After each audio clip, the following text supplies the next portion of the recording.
I have to ask about any response to Marcus and the speeding ticket. We had an appropriate conversation. not benched for the game. Correct. Sit out for a play. Early this season, when you get Byron at the wide receiver spot, I mean, is this about as good as you could have hoped? He's leading the team in receiving. He's hopes 1,000 combined rushing receiving.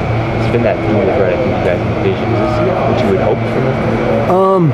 Well, our visions are, we visualize perfection kind of in every way. So there's a bunch of stuff that is kind of the good thing, and the bad thing about it is there's a bunch of stuff that he can do better, and there's a bunch of stuff that we can help him do better, whether it's schematically or just put him in the perfect position for him. But yeah, he's done a nice job, and everybody around him has contributed to that too. The development of Royce has helped. The development of Thomas has helped.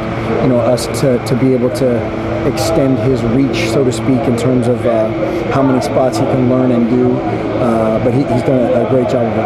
Is that something that you got to tinker around with all summer, knowing Royce was coming, and that when he showed up in fall camp, that kind of was the nail in the coffin for, okay, let's get him in the game some? Well, that, and then the development of all those other guys too. Farrow, all the other receivers, and that was, like we talk about always, is we're going to just force feed everybody and find out what they can do, rather than try to slowly wean everybody into something, and then you end up with exactly what you kind of demand, so to speak.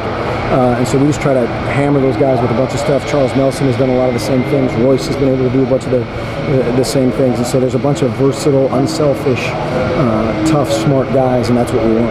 What does Byron need to do better at receiver? Just playing with urgency, playing with total confidence, lining up fast is one thing.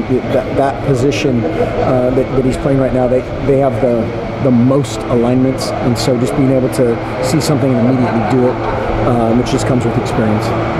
How's Doug Brenner looking this week? Doug's done a nice job. Doug's been doing a good job for a long time. Has earned some playing time. He's a competitive guy, proud guy, and he's doing a nice job. Mark, can you quantify just how much this off time has really helped the guys since coming back from Utah?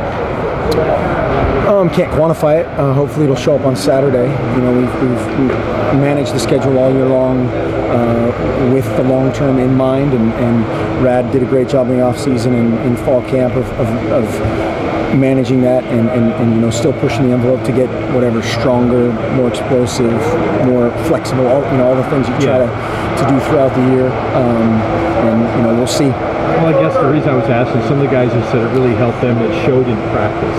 Yeah. We've had a good week so far, and the mindset, as you're alluding to, is probably the most important part of that. Is them thinking they're fresh, them thinking they're hitting hard, which they are doing all those things. They're in great shape, and I just have to go out and play. How much healthier did you get with that extra week, and so where are you at with that nowadays? 18%. Wow. Well, I didn't say if it was good or bad, but I said it was 18%.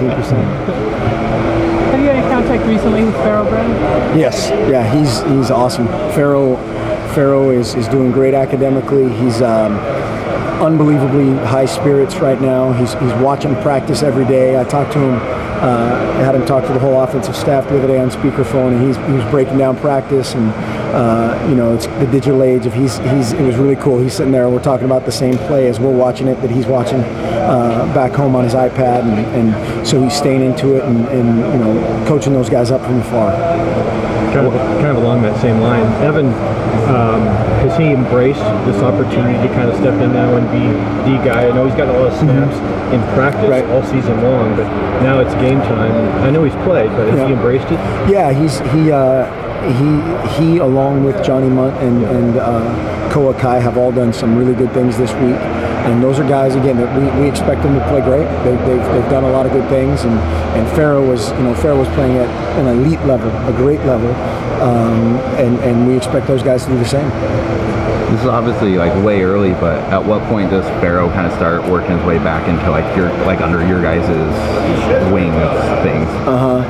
That'll be a constant evolution, just of those things of knock on wood, so far so good of all the things that they were most afraid of at the very beginning, and so that has been awesome, and now you can start really having a direct plan toward recovery, and that's something that will be ongoing.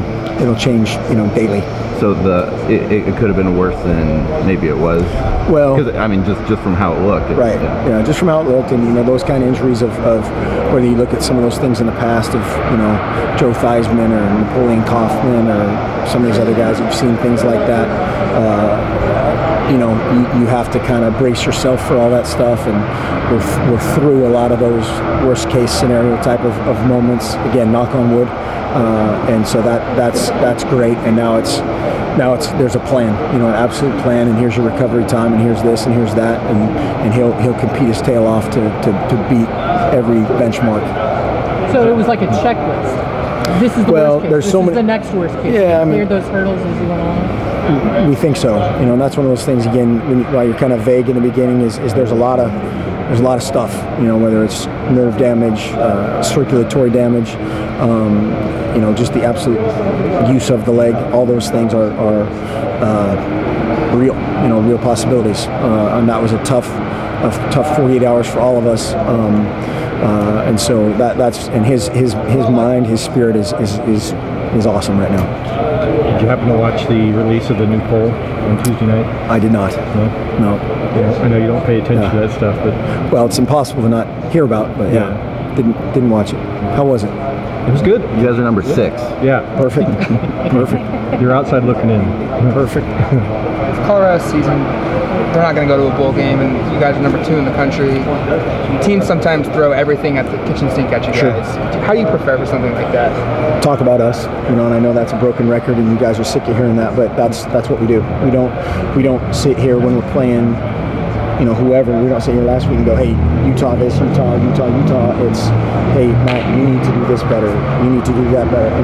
Whatever it is. And obviously, we talk about tendencies and personnel and all those things, just as we would any other opponent, and focus on our end of it way more than their end of it.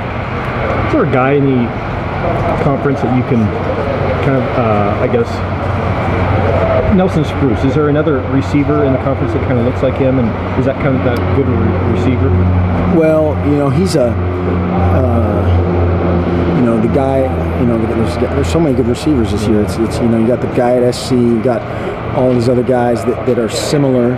He might not have just the absolute breakaway speed, but as a route runner, as he's got, probably arguably the best hands. I can't say this in front of our guys, but arguably the best hands in the conference, and just a tremendous route runner. They have a great rapport, him and their QB, and so he's a tough stop. Do you feel like maybe this conference is the best it's ever been for a long time? It's the best it's been since I've been in it in some form or fashion since 1997, and I think top to bottom, it's the best it's ever been. We've talked about that before, of just the recruiting breadth of the conference. It used to be 2 teams recruited nationally, and now kind of everybody does to some extent. The coaching, there's a bunch of great coaches in this conference, and there's no easy ones, unfortunately.